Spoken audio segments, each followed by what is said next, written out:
So, what should we discuss next with our students? We focused on women themselves in the previous lessons. Why not shift the angle and talk about their influence on other movements and causes? That's a brilliant idea, Hortense. But what causes should we focus on? There's too many. I was thinking about the environment, animal protection, veganism, that kind of stuff. Among other reasons, vegetarianism was seen as a way for women to challenge patriarchal norms.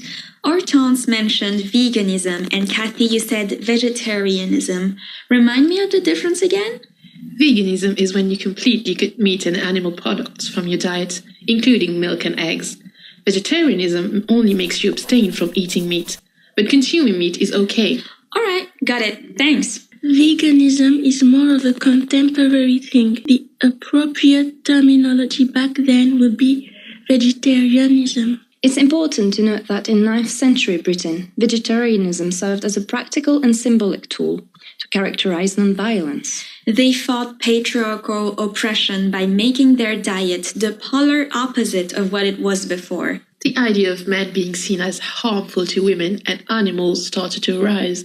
Apart from seeing men as harmful, it was a new wave of reformists that emerged. Exactly. That's when I want to talk about the feminist efforts that put women on common ground. For instance, in 1895, showed how vegetarianism became part of feminist activism. It makes me think of Frances Power Cobbe, who linked vegetarianism with the feminist cause and anti-vivisection activism. Oh, right! Do you know how crazy vivisection is? People were dissecting live animals for the sake of scientific experiments, like cutting them open, alive, without anesthesia. I do know, dear. And what you said is why the public quickly started pressuring the government to regulate the practice. It went on throughout the 19th century, right? The Cruelty to Animals Act of 1876 was issued thanks to that pressure from the public. Women were very often at the roots of such welfare movements. Their efforts were intertwined with broader feminist and philanthropic initiatives. Their endeavor led to the founding of a bevy of animal protection organizations and influential groups. Yeah, I remember two groups in particular.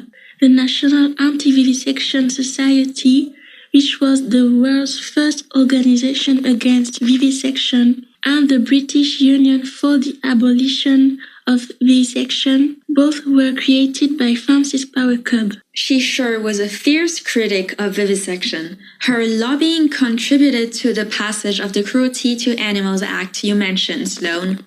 Though Frances Power Cobbe ultimately found its measure insufficient and shifted towards advocating for total abolition rather than regulation. She kept pressuring the parliament while rallying the public through petitions or writing pamphlets, and over 400 articles, for instance. And many feminists believed all types of oppression converged to patriarchal oppression. I'm thinking of Mary Tilby. She founded Battersea Dogs Home in 1890 to provide a shelter for stray dogs. These are very laudable causes they fought for.